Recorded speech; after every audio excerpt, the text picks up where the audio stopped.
정 집사님 모시고 마지막 시간 너무 아쉽죠? 벌써 세 번째 시간 마지막 시간이 되었거든요. 그리고 오늘 사실은 우리 권 집사님 네 분의 결혼 기념일이랍니다. 그래서 너무 멋지죠? 근데 오늘 그래서 이 강의 아마 말씀 준비하시느라고 데이트도 못 하셨을 것 같아요. 그렇죠? 그런데 오늘은 그 마지막 시간으로 좀 더 지난 두 번의 내용도 너무너무 저에게 유익했지만 오늘은 아마 조금 더 적용에 가까운 이런 시간을 정의롭게 사는 방법, 그래서 여기 제목이 뭐죠? 예수쟁이의 바른 길, 이런 내용을 가지고 말씀 나눠주시게 될 텐데요. 이 시간 나오실 때 열렬한 환영의 박수 부탁드리겠습니다.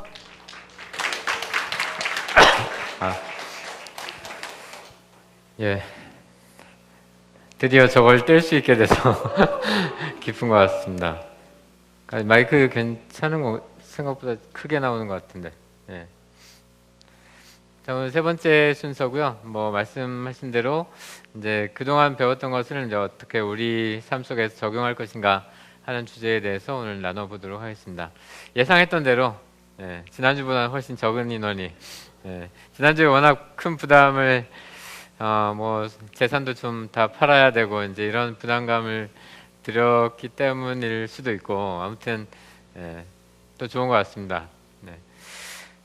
오늘은 이제 지난 첫 번째 주에 인간의 정의, 두 번째 주에 하나님의 정의, 이번 주는 오늘은 우리들의 사회 정의에 대해서 살펴보겠습니다. 지난주에 살펴봤던 하나님의 정의는 이제 크게 네 가지로 살펴봐서 원초적으로, 그러니까 주로 창세기에 나온 하나님이 정의에 대해서 어떻게 말씀하셨는가를 살펴봤고, 또 그 뒤에 이제 구약에 나와 있는 하나님의 정의, 또 신약에서 예수님이 말씀하신 사회 정의, 그리고 마지막으로 초대교회에서 드러난 하나님의 정의에 대해서 살펴봤습니다. 원초적 정의는 이런 것들로 정리를 해봤고요. 그래서 만물의 소유권이 하나님께 있기 때문에 우리가 가지고 있는 우리 몸조차도, 우리 마음조차도, 또 우리 재산조차도 우리 것이 아니라는 기본 전제가 있다는 것이고요. 두 번째는 인간은 누구나 존엄하다, 이런 것의 원리가 성경 말씀에 있다는 것. 그러니까 우리 하나님이 인간을 창조하실 때 하나님의 형상대로 만드셨기 때문에 바로 그 이유 때문에 인간이 존엄하다, 이런 이야기를 나누었습니다. 그 다음에 정의롭게 그러나 관대하게 정의를 실천해라, 이런 말씀 살펴봤고요. 또 자유롭게 살라고 하셨지만 늘 자유롭게 살라고 하시면서도 한 가지 꼭 지켜야 할 만한 한 가지 전제 조건들을 붙여왔다는 것을 우리가 살펴볼 수 있었습니다. 그리고 우리가 인간의 지혜를 통해서 많이 밝아졌지만 동시에 하나님과 멀어지고, 그래서 어두운 면을 갖게 되었다는 그런 사실도 살펴보았습니다. 구약에서 하나님의 정의는 사회적 약자를 돌보는 것이라고 정의되었던 것 같고요.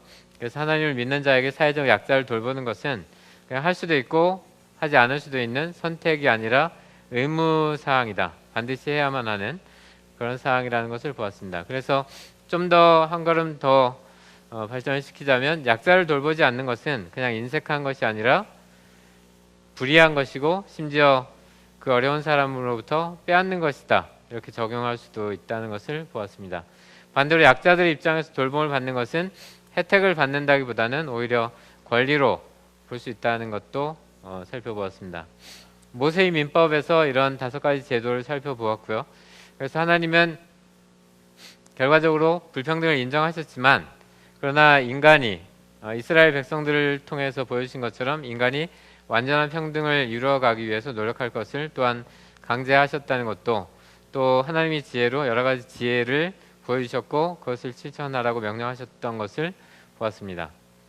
예수님의 정의는, 예수님은 한 걸음 더 나아가서 아예 네가 가진 것을 다 나눠서 가난한 사람들에게 나눠줘라 라는, 부자 청년 한 사람에게 한 말처럼 보이지만 실제로는 우리 모두에게 내려진 그런 질문, 또 명령일 수도 있다는 것을 살펴보았고요.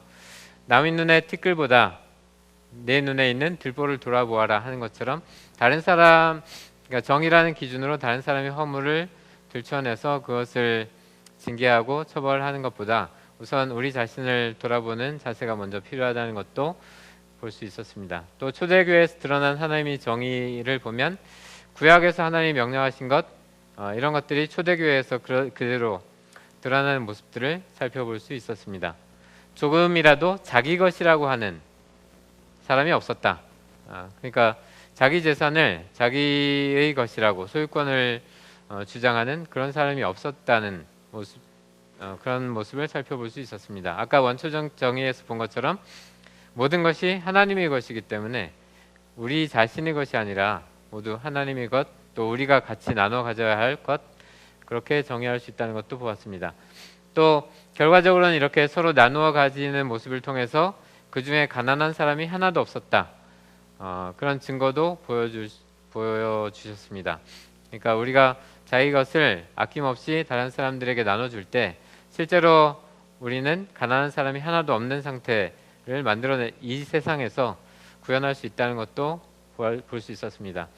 또 그들이 각 사람의 필요를 따라서 그러니까 우리가 원래 가지고 있는 능력이나 우리가 얼마나 열심히 일했는가에 따라서가 아니라 우리 각자에게 필요한 것 그만큼에 따라서 공동체가 서로 나누어 가지는 모습을 볼 수 있었고 그런 모습을 통해서 또한 가난한 자가 없어지는 그런 상황도 살펴볼 수 있었습니다. 범죄에 대한 하나님의 정의는 죄는 단호하게 다스리되 죄인에게는 긍휼하게 대하라는 것도 보았습니다. 오늘 우리들의 정의에서는 크게 6가지를 살펴보게 될 것 같습니다. 첫 번째는 정의 실천 원리로서 선한 사마리아인의 비유를 통해서 우리가 어떻게 정의를 실천해야 할 것인가 그 원리들을 좀 살펴보겠고요. 정의 주체로서 가장 중요한 주체로서 국가가 어떤 역할을 해야 할 것인가 또 정의를 위한 제도로서 가장 직접적인 제도로서 사회복지가 현대사회에서 어떻게 만들어져 있고 어떻게 적용될 것인가에 대해서 살펴볼 거고요. 그 다음에 정의 기준으로서 교회가 어떻게 세상에 하나님의 모습을 드러낼 것인가 이런 것들을 보겠습니다. 또 정의 모범으로서 그러니까 어떤 모델로서 크리스찬들이 어떻게 행동하고 말하고 생각해야 할 것인가 그리고 마지막으로 정의 기본 단위로서 우리 각자가 그러니까 크리스찬으로서도 중요하지만 또 시민으로서 한 개인으로서 어떤 삶을 살아가야 할 것인가에 대해서도 살펴보겠습니다. 먼저 선한 사마리아인의 비유입니다. 너무 정말 유명한 말씀이기 때문에 굳이 다시 살펴볼 필요는 없겠지만 제가 일단 읽고 뒤를 살펴보겠습니다. 어떤 율법 교사가 일어나서 예수를 시험하여 이르되 선생님 내가 무엇을 하여야 영생을 얻으리까? 예수께서 이르시되 율법에 무엇이라 기록되었으며 내가 어떻게 읽느냐? 대답하여 이르되 내 마음을 다하며 목숨을 다하며 힘을 다하며 뜻을 다하여 주 너희 하나님을 사랑하고 또한 내 이웃을 내 자신같이 사랑하라 하였나이다. 예수께서 이르시되 내 대답이 옳도다. 이를 행하라. 그러면 살리라 하시니 그 사람이 자기를 옳게 보이려고 예수께 여짜오되 그러면 내 이웃이 누구입니까? 예수께서 대답하여 이르시되 어떤 사람이 예루살렘에서 여리고로 내려가다가 강도를 만나매 강도들이 그 옷을 벗기고 때려 거의 죽은 것을 버리고 갔더라. 마침 한 제사장이 그 길로 내려가다가 그를 보고 피하여 지나가고 또 이와 같이 한 레위인도 그곳에 이르러 그를 보고 피하여 지나가되 어떤 사마리아 사람은 여행하는 중 거기 이르러 그를 보고 불쌍히 여겨 가까이 가서 기름과 포도주를 그 상처에 붓고 싸매고 자기 짐승에 태워 주막으로 데리고 가서 돌보아 주니라. 그 이튿날 그가 주막 주인에게 데나리온 2를 내어주며 이르되 이 사람을 돌보아 주라. 비용이 더 들면 내가 돌아올 때에 갚으리라 하였으니 내 생각에는 이 세 사람 중에 누가 강도 만난 자의 이웃이 되겠느냐? 이르되 자비를 베푼 자니이다. 예수께서 이르시되 가서 너도 이와 같이 하라 하시니라 하셨습니다. 여기서 중심이 되는 말씀은 가서 너도 이와 같이 하라인데 지금부터 살펴볼 것은 가서 너도 이와 같이 하라라고 할 때 이와 같이가 어떤 뜻인가를 좀 다시 생각해보는 시간을 갖겠습니다. 그동안 워낙 많은 설교를 또 들으셨고 얼마 전에 또 목사님께서도 또 설교하셨던 것 같고 그렇기는 한데 또 약간 다른 차원에서도 살펴볼 게 있지 않을까 하는 생각이 들고요. 일반적인 교훈들은 아마 이런 것들이 아닐까 생각됩니다. 이웃사랑, 그러니까 이웃을 사랑하는 실천의 원리로서 뭐 이 정도가 있지 않을까. 측은지심, 그러니까 불쌍히 여기는 마음, 그리고 준비되고 어느 정도의 희생이 필요하고 또 용기를 낼 필요가 있고 또 한 번 도와주는 것으로는 부족하기 때문에 의지를 가지고 지속적으로 도와주는 작업이 필요하다는 것이고 또 혼자 힘으로는 이런 사람들을 돕기가 어렵기 때문에 같이 동역자라고 할 수 있는 돕는 사람들이 필요하다는 것이고요. 또 이 비유에는 잘 그대로 드러나 있지는 않지만 하나님께서 이 모든 과정 속에 개입을 하셔야 우리가 실제로 어려운 사람들을 도울 수 있다. 뭐 이런 것들을 볼 수 있을 것 같습니다. 이 구절들을 보면 뭐 이런 말씀들이 나와 있는 것 같고요. 여기 보시면 사마리아 사람이 여행하는 중 거기 이르러서 그를 보고 불쌍히 여겨 이런 데에서 측은지심, 불쌍히 여기는 마음 뭐 이런 것들을 적용할 수 있을 것 같고요. 그리고 이 사람이 만약 그냥 나귀만 타고 그저 지나가던 중이었다면 아마 그 사람을 도울 수는 없었을 것 같습니다. 아마 이제 기껏해야 자기 옷을 찢어서 상처를 싸매는 정도일 것 같고요. 근데 뭔가 자기가 뭔가를 가지고 있었기 때문에 그게 포도주였든 뭐든 상처에 붓고 싸매고 도와주고 또 나귀를 태울 수 있었고 그렇다는 거죠. 그래서 그냥 우리가 맨몸으로 도울 수 있는 것이 아니라 우리가 뭔가 충분히 준비되어 있어야 다른 사람들을 도울 수 있다는 것이고요. 또 내가 가진 것을 어느 정도는 희생을 해야만 다른 사람들을 도울 수 있다는 것이고 또 지난 설교에서도 들었던 것처럼 사실 이 사마리아인이 이 사람을 강도 만난 사람을 도와주는 과정에서는 상당히 많은 용기가 필요했던 것 같습니다. 어쨌든 유대 민족이었을 거기 때문에 유대인들이 사마리아 사람을 만나고 접촉하고 도와주고 이런 것 자체가 워낙 싫어하던 또 미워하던 사람들이었기 때문에 그렇게 다가가는 것 자체도 용기가 필요했을 것 같고 또 강도 만난 사람, 피를 철철 흘리면서 죽어가던 사람이었기 때문에 근처에 아직 강도가 남아 있을지도 모르는데 그런 위험을 무릅쓰고 그 사람에게 다가가서 도울 수 있었던 것, 거기에는 분명히 용기가 필요했던 것 같고요. 그리고 이제 한번 도와주지 그냥 이렇게 상처 싸매주고 나귀에 태워서 어딘가 가까운 곳에 내려주고 그 정도가 아니라 여관 주인에게 말했던 것처럼 계속 치료해 주라고 요청을 하고 또 돌아올 때 자기 필요한 돈이 있으면 더 주겠다. 아마 이 사람에게는 그 이후에도 계속 돕고 싶은 도우려는 뭐 이런 의지, 마음이 있었을 거라고 가정됩니다. 그리고 이제 만약 혼자 이렇게 도울 수는 있었겠지만 혼자서 계속 그 사람을 돕고 하기에는 어려웠을 거라고 생각이 되고요. 여관 주인이든 어쨌든 마을에 있는 어떤 사람이든 누군가 돕는 사람이 있었어야 할 것 같습니다. 일반적인 교훈들은 이런 것들인데 문제는 이제 이런 것들이 있습니다. 누가 우리 이웃인가라고 할 때 아마 선한 사마리아인의 비유에서 예수님이 말씀하고자 하는 것은 누가 우리 이웃인가를 따질 것이 아니라 그냥 우리가 만나는 모든 사람들이 이웃이다. 이런 얘기를 하고 싶으셨던 것 같습니다. 근데 이제 현대 사회에서는 이런 반론들이 제기되는 것 같습니다. 가난하기는 하지만 죽을 정도는 아니던데요? 뭐 이런 얘기. 이렇게 둘러보면 가난하게 사는 것 같지만 뭐 그럭저럭 사는 것 같던데 뭐 굳이 우리가 이런 얘기.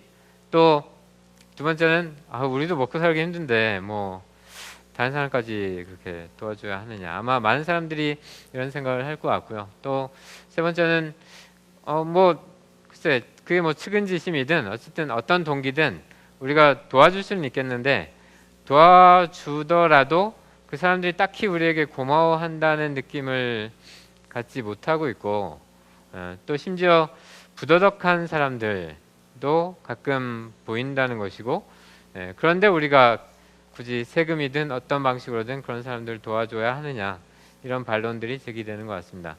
또 심지어 나쁜 이웃들은 어떻게 할 것인가, 그러니까 범죄를 저지르고 아무튼 그런 좀 좋지 않은 행동 또 우리에게 좀 불쾌감을 주는 우리 삶을 오히려 나쁘게 만드는 이런 사람들은 설령 그 사람들이 가난하고 어려운 처지에 놓였다고 하더라도 그런 사람들을 굳이 도와야 할 것인가?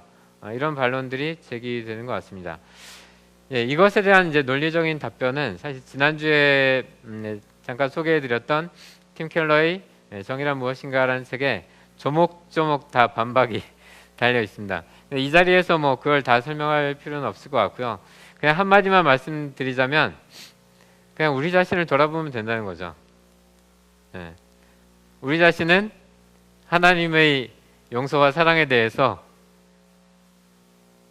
이 중에 반박할 만한 것이 하나도 없거든요.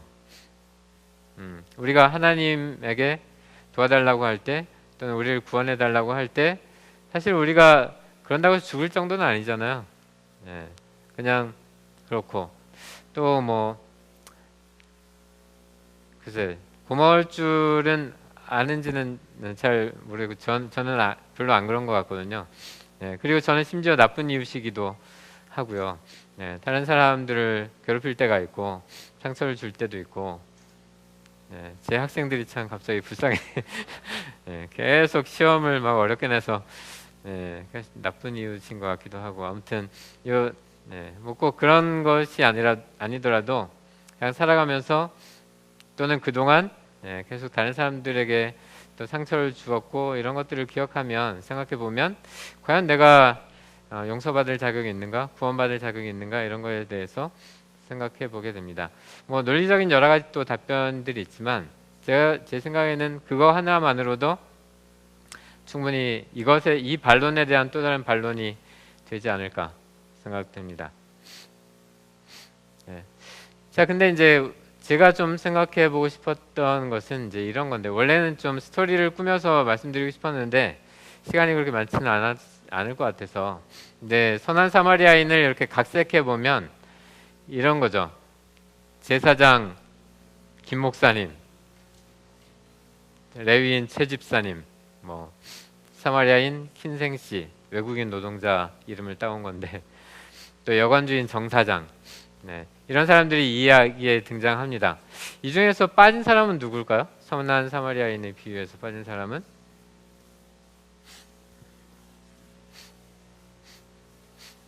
그렇죠. 강도가 빠져 있습니다. 강도는 어떻게 하라는 걸까요? 저는 아마 이게 문제이지 않을까. 강도는 그렇다면 어떻게 할 것인가? 쫓아가서 붙잡아다가 어디에 가둬둘 것인가? 이 생각을 해본 적은 없는 것 같습니다. 그냥 강도 만난 사람을 어떻게 도울 것인가? 여기에 주로 집중되어 있고 또 우리 자신이 사마리아인으로서 사람을 어떻게 도울 것인가에 대해서는 생각을 해보지만 도망간 강도는 어떻게 할 것인가? 그 강도 때는 어떻게 할 것인가? 이런 것을 미처 생각하지 못하는 건 아닌가 하는 생각이 들고요. 사실 이런 앞에서 살펴봤던 나쁜 이웃들에 대해서는 우리가 그렇게 관대하게 대하지는 않는 것 같습니다. 그런데 틀림없이 그 선한 사마리아인의 비유에서 나오는 강도조차도 아마도 우리의 이웃이지 않을까 하는 생각이 들고요. 그렇다면 이제 적용을 그 강도는 우리가 어떻게 도울 것인가에 대해서도 좀 생각을 해봐야 되지 않나. 잠깐 이제 그런 말씀을 드리기 위해서 써보았고요. 자, 이제 교회라는 것을 좀 생각해 보고 싶었습니다. 강도 만난 사람도 제사장도 레위인도 사마리아인도 강도도 모두 하나님 앞에서는 동일한 죄인이라고 생각되고요. 그러므로 교회는 혼자 힘으로는 어찌할 수 없는 오직 은혜로만 구원받을 수 있는 다만 구원받았기 때문에 사랑을 실천해야 하는 죄인들의 공동체가 아닌가라는 생각이 듭니다. 제가 이제 초안에서 이걸 빼놨다가 이제 나중에 좀 보완하면서 이걸 집어넣었는데, 그러니까 오늘날 많은 비그리스도인들, 비기독교인들이 기독교를 비난하는 주된 이유 중에 하나는 의로운 채 하면서 왜 의롭지 않은가에 대해서 비난하는 것 같습니다. 근데 제가 보기에는 이거 원래 카메라 보면서 얘기하려고 했는데 제 생각에는 교회는 의인들이 공동체가 아니거든요. 그냥 죄인들이 공동체인 거죠. 어떻게든 그 죄로부터 용서받고 싶고 의인이 되고 싶어 하는, 그래서 이 공동체로 모여들려고 하는 그런 공동체이기 때문에 그 죄인들이 의롭지 않은 건 당연한 것이 아닌가라고 생각됩니다. 물론 비기독교인들은 교회에 대해서, 크리스찬들에 대해서 의롭게 살아가기를 바라겠지만 어쩌면 교회에 있는 사람들이야말로 가장 흉악한 죄인일지도 모르기 때문에 비기독교인들도 다르게 생각해 볼 필요가 있지 않을까 하는 생각이 들고요. 그러면서 또한 우리 자신도 교회에서 만나는 사람들을 그냥 의로운 사람 또는 의로운 사람과 같이 어울리고 싶어서 교회에 오는 것이 아니라 우리도 죄인이지만 같은 죄인들을 좀 너그럽게 대하고 같이 용서하는 법을 배우고 그렇게 하기 위해서 이 교회에 와야 되고 같이 살아가야 하는 것이 아닌가, 그런 생각을 해보았습니다. 약간 이해를 돕기 위해서 이제 앞에 6가지를 살펴보겠다고 한 것을 이제 그림으로 표시한 건데요. 우리 크리스찬들은 기본적으로 이 4가지 영역에 일단은 걸쳐 있는 것 같습니다. 교회에 살짝, 또 가족에 소속되어 있고, 또 일터에 소속되어 있고, 또 일상생활에서 만나는, 그러니까 이 3가지 영역 외에도 그냥 돌아다니면서 그냥 일상생활, 뭐 여가 활동이든 어쨌든 여러 가지 일상생활을 하면서 만나게 된 여러 가지 영역에서 조금씩 크리스찬의 삶을 영역을 갖게 되는 것 같고요. 공통 분모라고 할 수 있는 저 노란색으로 표시된 부분이 이제 크리스찬으로서 이렇게 공통된 부분을 또 갖게 되는 것이 아닌가 생각되고요. 그리고 크리스찬 이런 영역들은 각각 또 이웃사랑이라는 면에서 이웃에게 영향을 주어야 하고, 그것은 다시 사회복지로 전환되고, 또 사회복지가 기본적으로는 제도로서, 그러니까 크리스찬이 사회복지에 대해서 어떤 기여를 하게 되고, 사회복지 제도는 또 이웃에게 어떤 방식으로 도움을 주게 되고, 그렇게 도움을 받은 이웃은 다시 사회복지에 기여하는 이런 구조가 우리가 생각하는 기본적인 이웃사랑의 틀, 또 사회복지 제도의 틀이 아닐까. 또 크리스찬으로 살아갈 때 이런 그림을 염두에 둬야 하지 않을까 하는 생각이 듭니다. 한 개인으로서, 크리스찬으로서, 또는 교회의 구성원으로서, 또 직장인으로서 살아갈 뿐만 아니라 사회복지 제도에 기여하는 한 멤버로서 이런 다양한 역할들을 할 수 있다는 것이고요.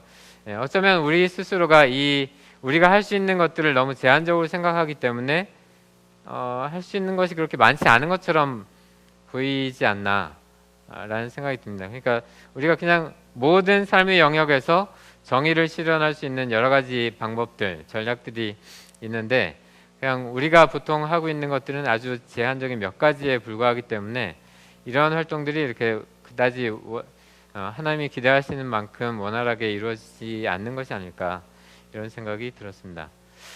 먼저 정의 주체로서 국가 간단하게 살펴볼 건데요. 일단 사회 정의에 대한 합의로서 법률이 있고요. 법률에 근거한 제도가 있고, 제도를 실행하는 정부가 있고, 정부를 운영하는 자원으로서 조세가 있고, 조세의 원천으로서 시장, 또 정부와 시장을 감시하는 비영리 비정부 기관들이 있고요.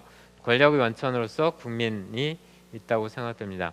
그러니까 이 모든 주체들이 사실은 사회 정의를 구현하는 주체들이라는 거죠. 국가라고 이름을 붙여놓긴 했지만 어쨌든 그냥 전 국민, 전 국가의 영역 안에 있는 모든 주체들이 다 사회 정의의 주체라는 것입니다.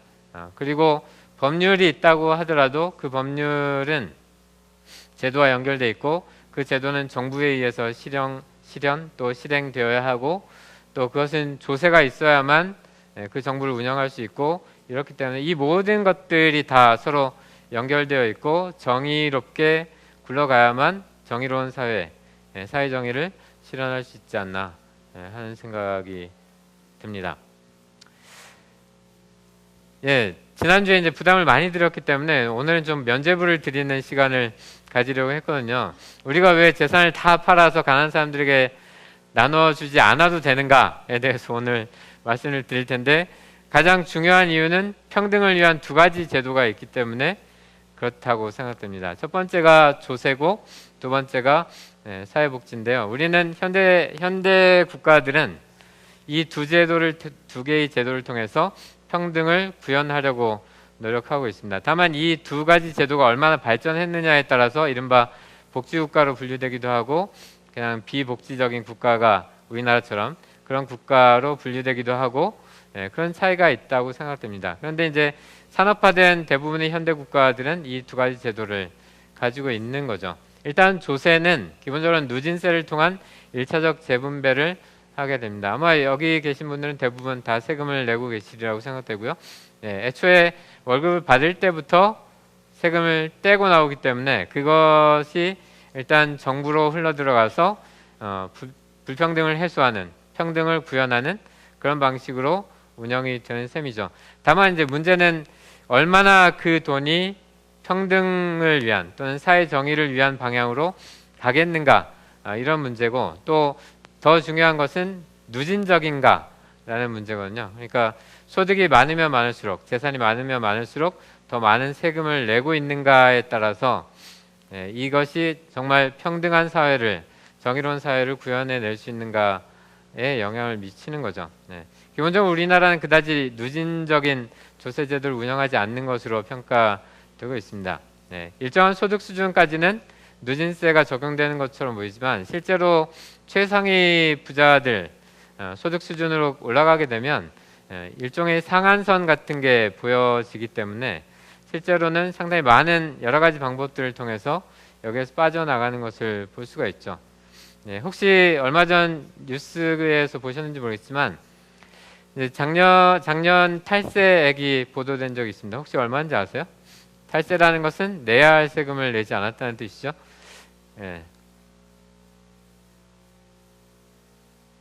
아마 뭐 보신 분도 계실 텐데 20조 정도라고 발표가 됐습니다. 우리나라 올해 예산이 얼마인지 아세요? 올해 예산이 340조 정도거든요. 그러니까 340조 중에서 20조 정도가 안 들어오는 거죠. 그러면 이 20조를 어떻게 할 것인가? 이런 문제가 있는데 이것은 이제 정권의 어떤 특성에 따라서 어디에서 그 20조를 끌어다 쓸 것인가 또는 빠져나간 그 20조를 어떻게 되찾을 것인가 이런 차이가 나타난다고 생각되고요. 근데 일단 기본적으로 이렇게 아마 이 20조를 내지 않은 세금을 내지 않은 사람들은 여러분들은 아닐 것 같아요. 아마 훨씬 더 돈이 많은 아마 이제 가끔 그 TV 프로그램에서 보면 이제 국세청 직원들이 이제 세금을 받으러 다니는 장면을 가끔 보게 되는데 부잣집 이렇게 찾아가서 보면 우리도 돈이 없다고 돈이 없는데 어떻게 주냐고 막 이러면서 도망 다니는 모습들을 볼 수 있는데 아마 그런 분들이 이 20조의 상당 부분을 차지하지 않을까 생각됩니다. 물론 이 20조에는 법인세가 더 많은 비율을 차지하고 있기 때문에 개인보다는 이제 기업들이 아마 이런 것들을 더 많이 하는 것 같긴 합니다. 근데 어쨌든 사실 내야 할 세금만 충분히 내도 우리가 상당히 평등한 구조를 만들어낼 수는 있다는 거죠. 두 번째가 이제 정의를 위한 제도로서 사회복지인데요. 제가 이제 사회복지학과 사회복지 전공 교수이기 때문에 이거를 이제 설명을 해드리고 싶기는 한데 시간 관계상 간단하게만 말씀드리면 이제 아마 이제 사회복지 공부를 안 하셨던 분들은 이게 다 사회복지인가 뭐 이런 생각을 하셨을 수도 있을 것 같은데 우리 사회복지학에서는 이 모든 제도들을 다 사회복지 제도로 이해하고 있습니다.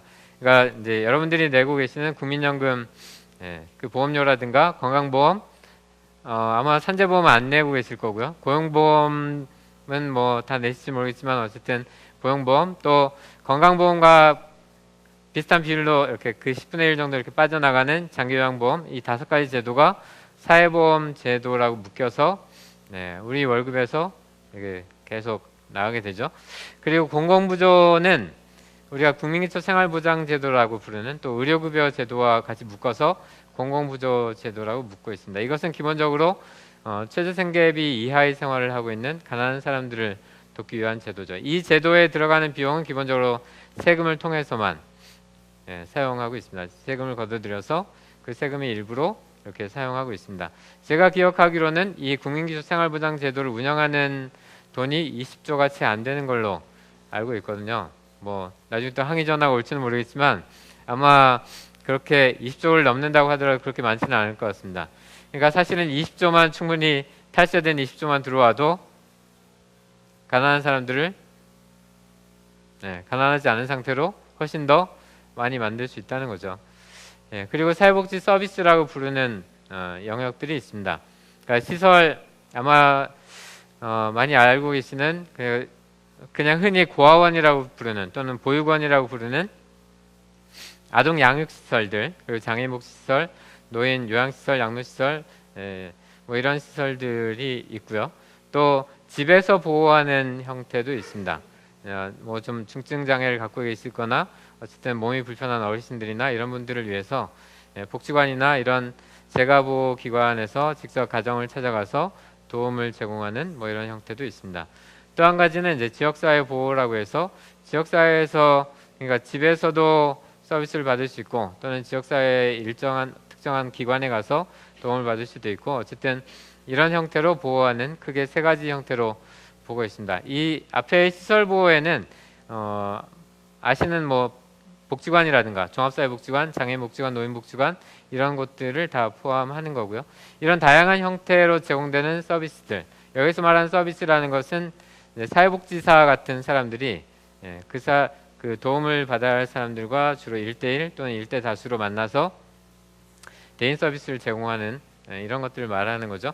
이런 것이 영유아, 아동, 청소년, 장애인, 노인, 여성 이렇게 다양한 대상들에게 제공되고 있습니다. 근데 이것을 이제 기본적으로 서비스는 그러니까 모든 대상자에게 제공되는 일반적인 서비스들, 이걸 흔히 보편주의 급여, 보편주의 서비스라고 부르는데 이런 형태 또는 아주 일부의 사람들에게만 제공하는 선별주의적인 이런 서비스들도 있습니다. 이 선별주의적인 서비스는 기본적으로 주로 가난하면서 아동이거나 장애인이면서 가난하거나 이런 조건들이 같이 붙어있기 때문에 이제 선별주의라고 부르는 것이고요. 아동이기만 하면 모두 받는 것, 또 장애인이기만 하면 모두 받을 수 있는 것, 노인, 어르신이기만 하면 모두 받을 수 있는 것, 이런 것은 이제 일반주의, 보편주의적인 이런 서비스 급여라고 부르고 있습니다. 보편급여라고 부르는 또 다른 형태가 있는데 우리나라에서는 아직 보편급여지만 우리나라에서는 보편적이진 않은데 어쨌든 우리나라는 엄밀한 의미에서 보편주의 급여는 없다고 평가하긴 하지만 점차 이런 제도들이 이렇게 강화되고 있습니다. 그러니까 무상보육이라든가 이런 여러 가지 형태로 보편적인 급여 형태가 이루어지고 있고요. 서구에서는 아동수당, 가족수당 이런 형태로 그냥 아동이기만 하면 아동을 가정 내에 데리고 있으면 전부 모든 소득 수준과 상관없이 모든 아동에게 지급하는 이런 보편급여 제도가 있습니다. 이런 것들을 통해서 이제 사회복지를 제공하게 되는데 이런 것이 충분히 제공되기만 해도 상당히 많은 사회 정의를 실현해 갈 수 있다고 보는 거죠. 기본적으로는 불평등을 제거할 수 있고 그래서 더 평등한 사회를 만들어낼 수도 있고 또 다른 영역에서 사회적인 정의라고 할 때 관계에서 나타나는 이런 어려움들 이런 것들도 이 사회복지제도, 사회복 서비스를 통해서 상당히 많이 해소할 수 있다고 믿고 있습니다. 근데 이제 이 기본적으로 이 사회복지제도에 들어가는 비용도 일부는 조세를 통해서 들어오게 되고 일부는 뭐 이용료를 통해서 들어오기도 하고 또는 민간에서 내는 뭐 그게 법인일 수도 있고 개인일 수도 있는데 어쨌든 그런 돈을 통해서 지급되는 뭐 이런 부분도 있습니다. 우리가 복지국가와 그렇지 않은 국가를 구분할 때 중요한 기준 중에 하나는 이 중에서 어느 정도의 비율을 국가가 전적으로 제공하고 있는가 그리고 그 중에 어느 정도를 조세로 충당하고 있는가 이런 거에 따라서 복지국가냐 그렇지 않느냐를 판단하는 기준이 될 때도 있습니다. 우리나라는 어떤 나라일까요?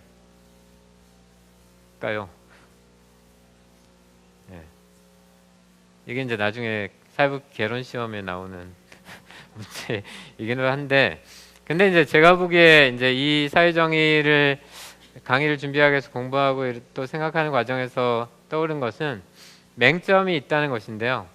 이제 사랑이라는 것이 점점 빠져나가고 있는 것이 아닌가 이런 생각이 듭니다.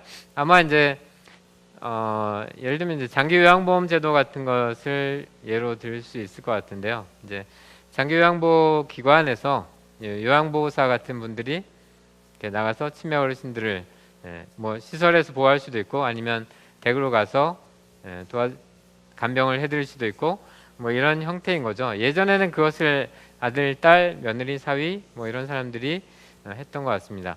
근데 이렇게 도움을 제공할 때 상당히 많은 어려움이 있는 거죠. 일단 기술적으로 그다지 숙련되지 않았기 때문에, 그리고 기본적으로 해야 하는 기본적인 일들이 있는데 거기에다가 그 간병을 해야 되는 이런 어려움까지 겹치고 24시간 내내 돌봐드려야 하고 이런 어려움들 때문에 사실 며느리나 딸이나 아들이나 다 상당히 많은 고통을 호소해 왔던 것들이 사실이고요. 이런 어려움들 해결하기 위해서 장기요양보험 제도라는 것을 이제 도입한 거죠. 그래서 아들, 딸, 며느리, 사위를 대신해서 요양보호사가 가서 돌봄 서비스를 제공하고 있습니다. 간병, 뭐 이런 것들을 제공하고 있는 거죠. 그래서 좀 더 숙련되어 있고, 좀 더 전문적이고, 좀 더 잘 할 수 있는 이런 분들이 가서 우리가 직접 하는 것보다는 어쨌든 숙련된 형태로 도와줄 수 있고, 또 그 원래 간병을 해야 되는 분들은 좀 쉴 시간을 줄 수 있다는 측면에서 굉장히 좋은 제도인 거죠. 현대 사회에서 반드시 필요했던 제도라고 생각이 되고요. 그렇지만 이제 문제는 사랑은 빠져나간다는 거죠. 기본적으로 이제 제가 또 다시 이제 말씀드리고 싶은 것 중에 하나는 사실 사회복지사들이나 이런 돌봄 서비스를 제공하는 분들한테 기본적으로는 사랑을 강요해서는 안 되거든요.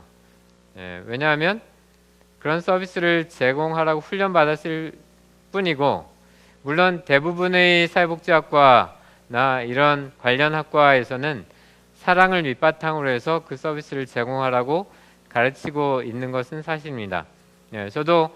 저는 더군다나 신학대학교이기 때문에 저희 학과 학생들한테 전문성도 중요하지만 사랑이 밑바탕이 되어야 한다 이렇게 가르치고 있는 것은 사실이지만, 그렇다고 해서 사회 구성원들이 사회복지사나 요양보호사들에게 사랑을 강요해서는 안 되는 거거든요. 기본적으로 그분들은 사랑을 전하기 위해서 왔다기보다는 서비스를 제공하기 위해서 온 거기 때문에 기본적으로 요구해야 하는 것 이상의 것을 요구하거나 강요하게 되면 전문성이라는 것을 발휘하기가 어려워지는 거죠. 근데 오늘날 많은 사회복지사들과 요양보호사들이 사랑으로 돌보기를 강요받고 있기 때문에 좀 더 어려운 상황에 많이들 놓여 있습니다. 뭐 제 제자들, 학생들도 마찬가지인 것 같고, 제가 연구를 하는 과정에서 만나는 많은 사회복지사들도 그런 경험을 하고 있습니다. 물론 그 사람들은 학과를 선택하고 이럴 때 사랑을 실천하기 위해서 오긴 했겠지만, 그렇다고 해서 반복되는 말씀이지만 그렇다고 해서 그 사람들에게 사랑을 강요해서는 안 된다는 거죠. 기본적으로는 그 사람들이 해야 할 일, 하기로 약속된 일만 시키면 되는 것이고, 그렇다는 거죠. 제가 이제 그 사회복지 현장을 보면서 제일 마음 아프고 이럴 때가 특히 이제 교회에서 주로 이런 사역을 하는 제자들, 사회복지사들이 있거든요. 근데 대부분 상당히 많은 교회에서 사랑을 강요하는 모습들을 볼 수가 있습니다. 그래서 좀 급여가 낮고 이럴 때 사실은 4년 동안 훈련을 받고 그 이상의 훈련을 받았을 때 자기 노동에 상응하는 그만큼의 보수, 급여를 받아야 하거든요. 당연히 받아야 하는 거죠. 근데 사랑이라는 이름으로 그것을 억누르는 모습들을 많이 볼 수가 있고, 또 이렇게 급여를 올려달라는 이런 요구에 대해서도 어떻게 너희는 사랑을 실천하겠다고 왔으면서 돈 갖고 그러느냐, 이런 시선으로 보는 경우가 많다는 거죠. 근데 어쨌든 제가 강조하고 싶은 것은 그 사람들에게 기대되는 것은 이 역할뿐이지 사랑까지 강요해서는 안 된다는 것이고요. 근데 이제 문제는 여전히 이 문제는 남아 있는 거죠. 전문적일 수는 있지만 사랑이 빠져 있는 상태. 그것을 어떻게 할 것인가? 그러니까 어떤 면에서는 세련된 전문가와 투박한 옆집 아줌마 사이에서 어떤 것을 선택할 것인가의 문제고, 아마 상당히 많은 분들은 세련된 전문가보다는 투박한 아줌마 또는 좀 덜 숙련돼 있지만 딸, 아들, 사위, 며느리 돌봄을 더 원할 것 같습니다. 근데 그 사이에서 갈등을 하는 거겠죠. 둘 중에 선택을 해야 되는데, 거기 그 과정에서 좀 각각은 갈등을 빚게 되는 것 같고요. 근데 이제 제가 생각하는 대안은 이런 것 같습니다. 기본적으로는 전문성을 갖춘 그런 사회복지사 전문가들에게 일을 맡기는 건 필요한 작업이고, 다만 여기에 사랑을 덧입히는 것은 우리 일이 아닌가. 우리 가족 또는 교회 또는 이웃들의 몫이 아닌가, 이런 생각이 듭니다. 뭐 돈으로 따뜻함을 살 수 있을까, 이런 문제하고 이제 겹쳐 있는 거고요. 나와 사회복지는, 그러니까 내가 개인으로서 사회복지에 어떻게 기여할 것인가는 뭐 이런 것들입니다. 일단은 세금을 내야 한다는 것이고요. 어떻게 하면 세금을 덜 낼 수 있을까, 뭐 이런 것들을 고민하는 것도 필요하긴 하겠지만, 기본적으로는 세금을 내주셔야 하고요. 그 다음에 사회보험료도 내셔야 되고요. 아마 얼마 전에 이제 국민연금이 뭐 재정적으로 어떻고 뭐 이런 여러 가지 이야기들 들으면서 국민연금에서 탈퇴하려는 사람들이 늘어나고 있다, 뭐 이런 기사도 본 적이 있습니다. 그런데 기본적으로 국민연금은 모든 국민에게 강제된 거거든요. 모든 국민이 반드시 가입을 해야만 이 제도가 운영될 수가 있습니다. 이 제도에서 빠져나가는 사람은 누굴까요? 아마도 이 제도가 없어도 되는 사람들이겠죠. 이 제도가 없어도 내가 노후에 충분히 내 돈으로 먹고 살 수 있다, 이런 사람들이 아마 국민연금에서 조금씩 빠져나갈 것입니다. 계속 이런 경향이 지속되면 자기 돈으로 충분히 살 수 있는 사람들은 다 빠져나가고 그럴 수 없는 사람들만 남게 되는 거죠. 이걸 이제 흔히 역선택이라고 부르는데, 이런 상태가 되면 국민연금 제도 자체를 운영할 수가 없게 됩니다. 이걸 막기 위해서 모든 국민들이 강제로 사회보험에 가입하도록 하는 거죠. 그래서 빠져나가시면 안 되고요. 반드시 뭐 재정적으로 위기가 있고 위험이 있을 수는 있겠지만, 가만히 계셔야 우리가 같이 살 수가 있습니다. 그리고 기부금을 내는 활동도 필요하다고 생각되고요. 아마 여기 계신 분들 상당수는 기부금을 꾸준하게 내고 계실 것 같습니다. 근데 이제 이걸 얼마나 낼 것이냐, 이런 문제도 있다고 생각이 되고요. 저는 사실 이제 우리 교회에서 3% 운동을 할 때 약간 허걱 그러긴 했지만, 이제 막상 실제로 내 보니까 그냥 또 낼만 하더라고요. 그래서 만약 이제 3% 운동이 끝나고 나면 그 3%를 기부할 수도 있지 않을까, 이런 생각이 들었습니다. 그러니까 우리 교회 차원에서 그것을 이제 기부 운동으로 바꿔갈 수도 있지 않을까, 이런 생각도 점점 교회 재정에 또 부담이 되는 이런 건 아니고요. 아무튼 그다음에 이제 자원봉사 활동을 할 수가 있겠죠. 이 중에 뭐 여러분들 중 많은 분들이 하고 계시리라고 생각되고요. 또 한 가지 중요한 것 중에 하나는 이웃집 아이를, 또 이웃 가족, 장애인을, 어르신을, 가족을 돕는, 그냥 개인적으로 꼭 공식적으로 이렇게 자원봉사단 또는 자원봉사 활동 이런 식으로 굳이 갈 필요는 없고요. 그냥 옆집 아이, 옆집 할아버지, 옆집 할머니, 옆집에 사는 장애인, 이런 분들을 돕는 것만으로도 사실 충분할 때가 있을 것 같습니다. 저는 이제 이런 생각을 가끔 해보는데, 우리나라에서 가장 촘촘한 네트워크를 가진 조직이 무엇일까? 그러니까 어느 구석에 가도 어디에나 볼 수 있는 네트워크가 뭘까? 제가 보기엔 유일한 네트워크가 교회거든요. 다른 조직은 없지만 어딜 가도 교회는 있고. 윤석 집사님 뭐라고 하셨어요?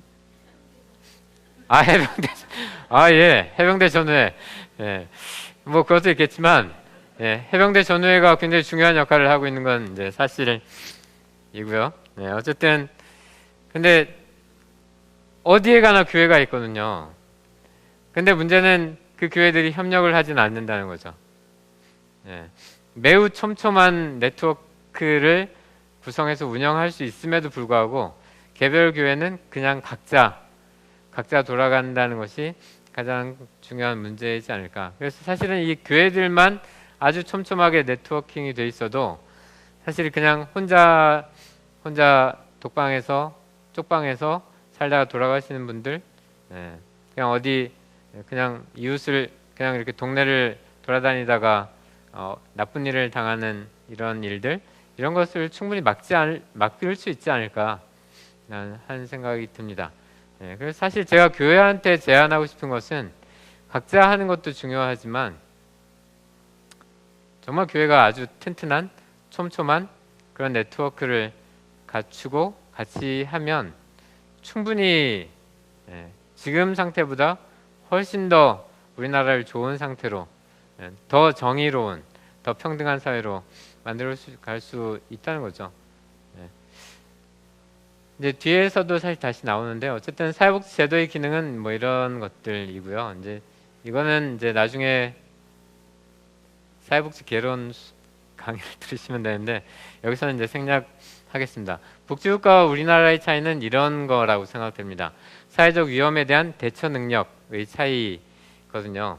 사회적 위험은 사실상 동일하게 발생하는데 위험은 동일하게 발생하지만 그것에 대한 대처 능력의 차이가 생기기 때문에 그 사회가 복지국가인가 아닌가가 결정이 된다는 것입니다. 노화, 실업, 질병, 장애, 사고, 빈곤, 가정해체, 정신장애가 발생했을 때 스웨덴이 어떻게 대처하는가와 우리나라가 어떻게 대처하는가를 살펴보면 그것이 두 사회의 차이를 아주 분명하게 보여줍니다.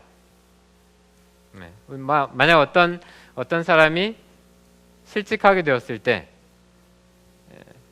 두 사회가 어떻게 대응할 것인가, 또 어떤 사람이 사고로 또는 어떤 일로 가난하게 되었을 때 사회가 어떻게 대처할 것인가, 또 어떤 어르신이 노화로 인해서 어르신이 되었을 때, 노인이 되었을 때 이 두 사회가 어떻게 대처하는가, 이런 거에 따라서 큰 차이가 나는 거죠.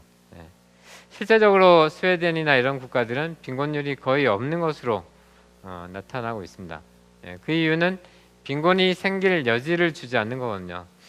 어떤 사람이 노화로 인해서 직장을 잃게 되었을 때 바로 사회복지 제도가 들어가서 그 어려움을 해결해 줍니다. 어떤 사람이 사고를 당했을 때 즉각적으로 누군가가 개입을 해서 그 상태를 해결해 줍니다. 어떤 사람에게 장애가 생겼을 때 즉각적으로 주변에 있는 여러 가지 제도와 사람들이 달려들어서 그 이전의 생활을 할 수 있도록, 좀 불편할 수는 있지만 그 이전과 거의 비슷한 생활을 할 수 있도록 도와줍니다. 그런데 우리나라는 그렇지는 않다는 거죠. 꽤 긴 시간이 필요하고 또 소수의 사람들은 필요한 도움을 받지 못하고 이런 상태에 있는 거죠. 그래서 우리가 사실 해야 할 일은, 그래서 이 상태가 이제 과연 좋은 것일까 이런 생각도 할 수는 있습니다. 아까 4가지, 5가지 이런 반론에서 봤던 것처럼 과연 우리가 그런 사람을 도울 필요가 있나? 우리도 어려운데 그런 사람까지 도울 여력이 있나? 그럴 필요가 있나? 또는 심지어 나쁜 사람도 있는데, 또 예를 들면 불법으로 급여를 받는 사람도 있는데, 또는 급여를 받아서 다른 데 쓰는 사람도 있는데 그 사람들을 도울 필요가 있을까? 이런 반론이 충분히 제기될 수 있다고 생각됩니다. 그렇지만 이런 사회에서는 그런 반론이 별로 제기되지가 않거든요. 스웨덴 같은 국가들은. 왜냐하면 국민들이 기본적으로 그것이 당연하다고 생각하고 필요하다고 생각하기 때문에, 그리고 또한 우리 중 누구라도 그런 일을 언제든지 당할 수 있다고 생각하기 때문에 그것을 당연하게 생각하고 거기에 대해서 세금을 내는 것을 별로 거리낌 없이 한다는 거죠. 그런 차이라고 생각됩니다. 그 다음에 이제 정의 기준으로서 교회가 어떠한 것인가를 좀 생각을 해보면 사도행전에 나오는 말씀처럼 생각보다 시간이 빨리 가는데요. 믿는 사람이 다 함께 있어 모든 물건을 서로 통용하고 재산과 소유를 팔아 필요에 따라 나눠주고 날마다 마음을 같이하여 성전에 모이기를 힘쓰고 집에서 떡을 떼며 기쁨과 순전한 마음으로 음식을 먹고 하나님을 찬미하며 또 온 백성에게 칭송을 받으니 이런 말이 있습니다. 이제 노란색으로 표시한 부분이 이제 중요한 구절이라고 생각되고요. 과연 교회가 사회로부터 칭송을 받을 수 있는 요인이 무엇일까를 생각을 해보면 우리가 선교하는 것, 말씀을 전하는 것, 가르치는 것 이것으로는 칭송을 받지는 좀 어렵지 않을까 하는 생각이 들고요. 아마 교회로부터 세상 사람들로부터 칭송을 받을 수 있는 유일한 방법은 어려운 사람을 돕는 것 그게 아닐까 하는 생각이 듭니다. 그래야만 아마 구원받는 사람을 날마다 더하게 하시지 않을까 하는 생각이 들고요. 그리고 이런 공동체의 모습을 보여주는 것, 과연 우리가 공동체로서 어떻게 살아가야 할 것인가를 교회가 보여줄 수만 있다면 충분히 세상 사람들이 우리들을 교회를 칭송하고 하나님을 믿지는 않더라도 찬양할 수 있고 한 번쯤 생각해 볼 수 있지 않을까 이런 생각을 해봅니다. 정의 기준으로서 교회는 이런 5가지가 일단은 필요하다고 생각되고요. 도덕과 윤리를 실천해야 되겠죠. 아마 교회가 욕을 먹는 이유 중에 하나는 교회가 바로 도덕과 윤리를 실천하지 않는 경우들이 있기 때문이라고 생각이 되고요. 최근에 여러 대형 교회에서 발생한 좋지 못한 일들을 살펴보면 구체적으로 거론하기는 좀 그렇지만 어쨌든 도덕과 윤리, 기본적인 사회의 도덕과 윤리를 지키지 않는 교회들이 있기 때문에 그런 것 같습니다. 그래서 일단 그걸 교회가 실천하면 될 것 같고 또 법을 준수할 필요가 있다고 생각됩니다. 저는 이제 그러니까 세상의 법과 하나님의 법 사이에서 판단할 수 이걸 이제 딜레마라고 생각하는 경우도 있는 것 같은데 그냥 세상의 법과 하나님의 법이 좀 상충하는 거라서 둘 중에 하나를 선택해야 되지 않나라고 생각하는 사람들도 있을 것 같습니다. 그렇지만 예수님이 가이사의 것은 가이사에게 하나님의 것은 하나님에게 라고 말씀하셨을 때 그것은 헌금만 그렇게 하라는 것이 아니라 행동 자체도 또는 이런 법을 준수하는 것 자체도 가이사의 법은 가이사 우리가 세상 사람으로서 반드시 지켜야 되고 하나님의 법은 또한 하나님 크리스찬으로서 당연히 지켜야 하는 그래서 기본적으로는 세상의 법을 반드시 지켜야 하고 그 위에 하나님의 법까지 더 해야 되는 이런 부담이 우리에게 주어지는 거 아닌가? 기본적으로는 교회에 그런 책임이 있다라고 생각되고 또 교회는 그것을 반드시 가르쳐야 하리라고 생각됩니다. 그런데 최근에 또는 지난 역사에서 교회가 세상 법을 지키지 않는 모습들을 종종 보여왔기 때문에 또한 많은 세상 사람들이 교회를 비난하는 것이 아닌가라는 생각이 들고요. 또 세금을 낼 필요가 있겠죠. 우리 교회는 세금을 얼마나 내는지는 잘 모르겠지만 최근에 이제 그 종교인들이 세금을 내야 하는 거에 내도록 할 것인가 뭐 이런 논쟁이 붙은 적이 있습니다. 아마 이제 결과적으로는 안 내도 되는 걸로 된 것 같긴 한데 뭐 일부 목사님이나 몇몇 분들은 자발적으로 세금을 내기도 하고 뭐 그랬던 것 같습니다.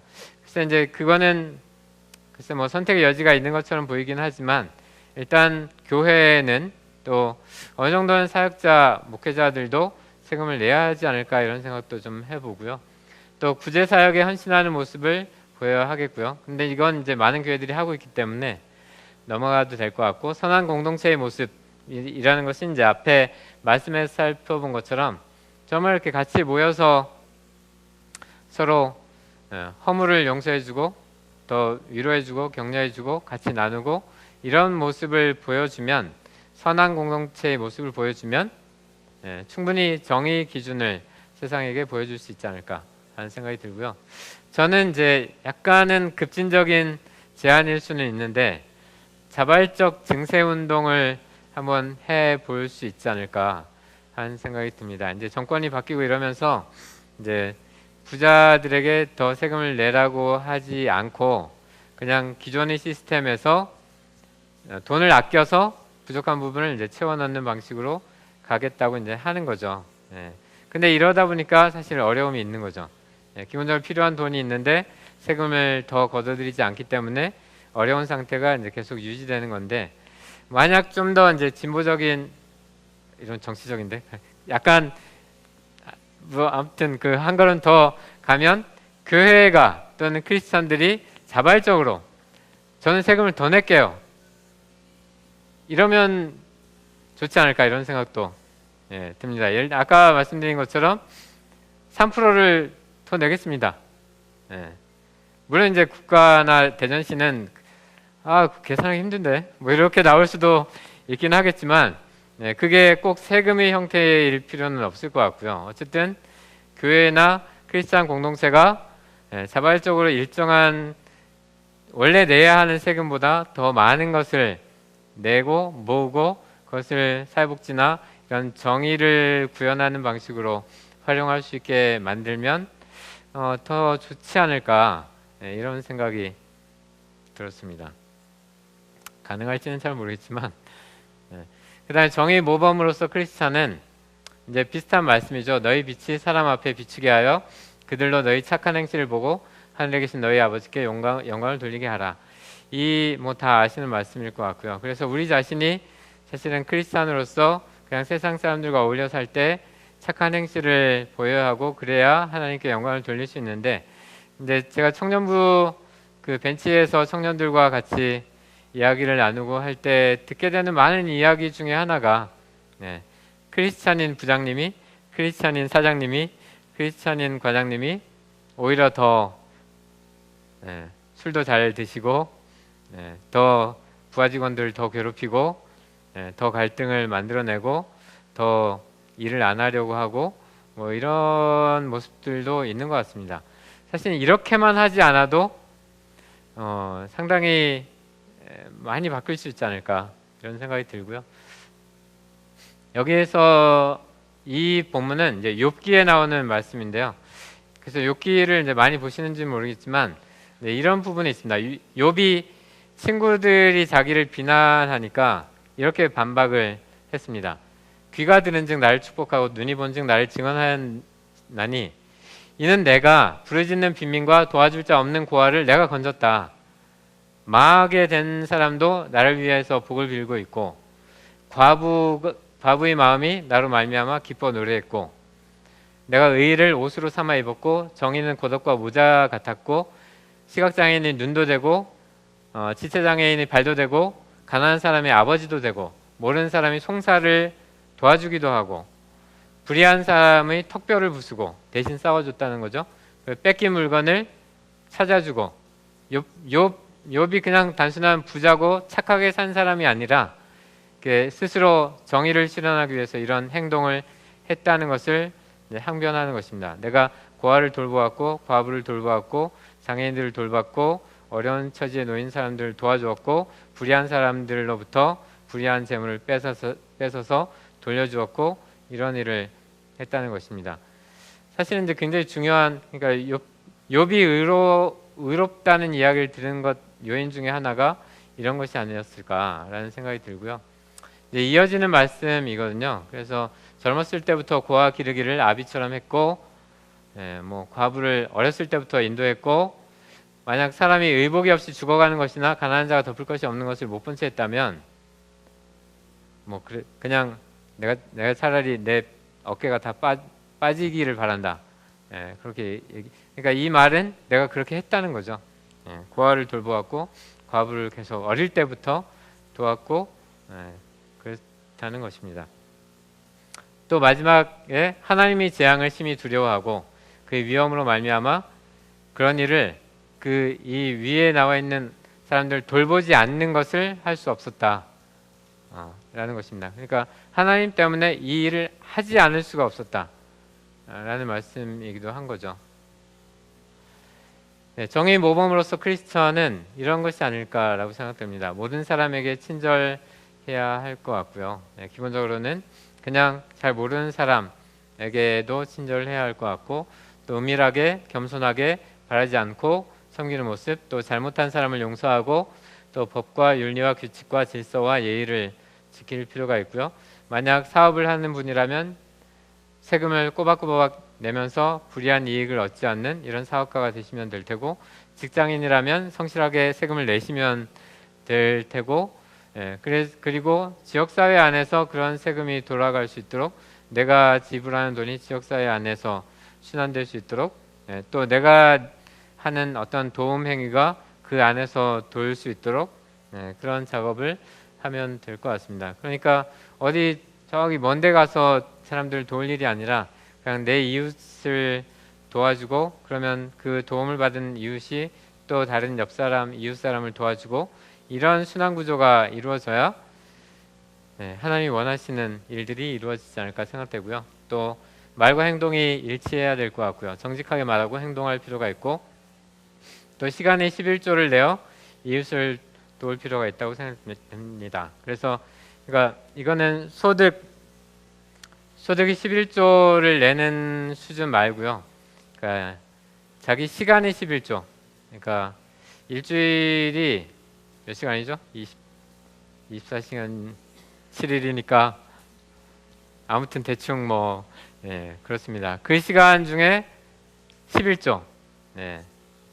그러니까 100 몇 시간이니까 아마 10 몇 시간 정도 될 텐데 10 몇 시간을 다 하기는 힘들겠죠. 그래서 그래도 한 반나절 정도, 최소한 5-6시간 정도 시간을 내서 의도적으로 다른 사람들을 돕는데, 그게 이제 멀리 있는 사람일 수도 있고 자원봉사의 형태일 수도 있고, 또는 바로 옆집 아이일 수도 있고, 어쨌든 자기와 가까이 있는 사람들을 돕는데 그렇게 일정한 시간들을 내면 좋지 않을까.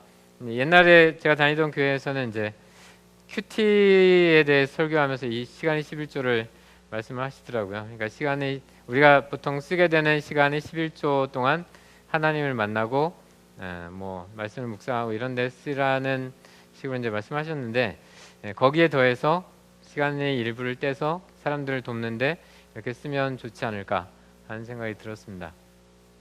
그 정의의 기본 단위로는 거죠. 오히려 말하는 것보다 그냥 수화를 일상적으로 더 그러니까 한다는 거죠.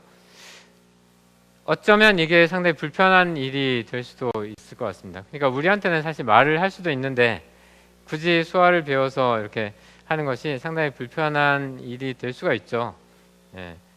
그리고 어쩌면 이제 비율이 아주 낮을 때는 더 그렇게 느낄 수도 있을 것 같습니다.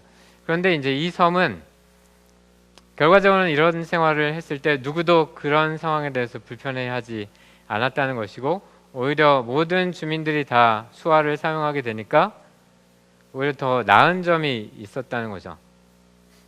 뭐가 좋았을까요?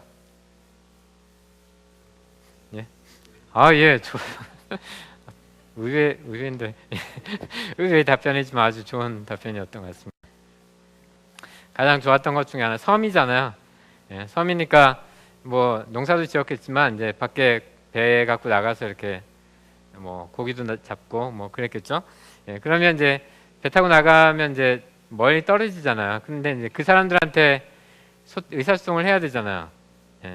근데 말로 해봤자 어차피 잘 멀리 떨어지면 안 들리는데, 이걸 이렇게 수화로 전부 하니까 떨어져 있어도 충분히 다 의사소통이 되고, 그리고 말하기 어려운 상황, 여러 가지 상황들이 있는데 그런 상황에서 모든 사람이 다 수화를 할 수 있기 때문에 어쨌든 손만 움직일 수 있어도 다 의사소통이 가능한 상태가 된다는 거죠. 그래서 오히려 자연스럽게 이걸 하게 되면 누구도 불편하게 여기지 않을 뿐더러 오히려 더 좋은 점들도 있다는 이제 사례를 보여주고 있습니다. 어떻게 생각해 보면 사실은 우리가 기본적으로 사회 정의를 구현하려고 할 때 우리가 기본적으로 가져야 하는 태도는 우리 불편함을 어느 정도 감수하면서 희생하면서 같은 상황에 놓이려고 노력할 때 좀 더 정의로운 사회, 더 평등한 사회가 될 수 있지 않을까 하는 생각이 듭니다. 첫 시간에 봤던 우리 이익을 최대로라는 활동의 기본적인 메시지도 그런 거거든요. 우리가 우리 자신의 이익을 최대로 하게 되면 결과적으로 우리 자신의 이익은 최소화되는 경우가 많기 때문에 오히려 우리 자신의 이익을 희생하고 그것을 포기하고 불편하게 살아갈 때 오히려 우리 전체의 이익은 최대화하는 경우들이 많다는 거죠. 다만 우리가 그걸 한 번도 경험해보지 못했을 뿐 이론적으로는 가능한 것이고, 그런데 이런 모습을 사실은 교회 안에서 크리스찬들이 보여줄 때 다른 사람들, 세상 사람들도 그 모습을 보면서 아, 이것이 그냥 이상적으로 하는 얘기가 아니라 실제로도 가능하구나. 저렇게 사니까 정말 아름답구나. 그냥 이렇게 맨날 싸우고 이렇게 뭐 좀이라도 더 갖겠다고 싸우는 것이 아름다운 것이 아니라 조금씩 희생하니까 정말 저렇게 아름다운 사회가 되는구나. 이런 모습을 보면서 세상 사람들이 배울 때 또 그걸 더 많은 사람들이 실천해 갈 때 정의로운 사회, 평등한 사회가 될 수 있지 않을까 하는 생각이 들고요. 진격의 사회 정의는 각자의 자리에서 예수님처럼 살아가는, 우리가 크리스찬으로서는 그런 삶을 살아갈 때 평등한 정의로운 사회가 될 수 있을 것 같습니다. 그것이 우리가 아마 두 번째 시간에 보여드렸던 이 복잡한 그림에서 행복보다 더 높은 상태에 있는 거, 그러니까 일반 사회 구성원들은 행복이 제일 위에 있을 거라고 생각할지 모르지만 우리에게는 하나님의 법, 또 궁극적인 사회정의로서 하나님의 아름다움을 이루어가기 위해서는 샬롬이라는 상태가 행복보다 더 높은 상태에 있지 않을까, 더 높은 목표여야 하지 않을까 하는 생각이 들고요. 이런 삶을 살아갈 때 그런 것이 정말로 가능하지 않을까 하는 생각이 듭니다. 강의는 끝났지만 다음 주 예고는 하나님의 정의를 원칙으로 사회정의를 기준을 지키면서 한 걸음 더 나가서 우리들의 정의를 실천해보는 한 주가 되었으면 좋겠습니다. 이상입니다.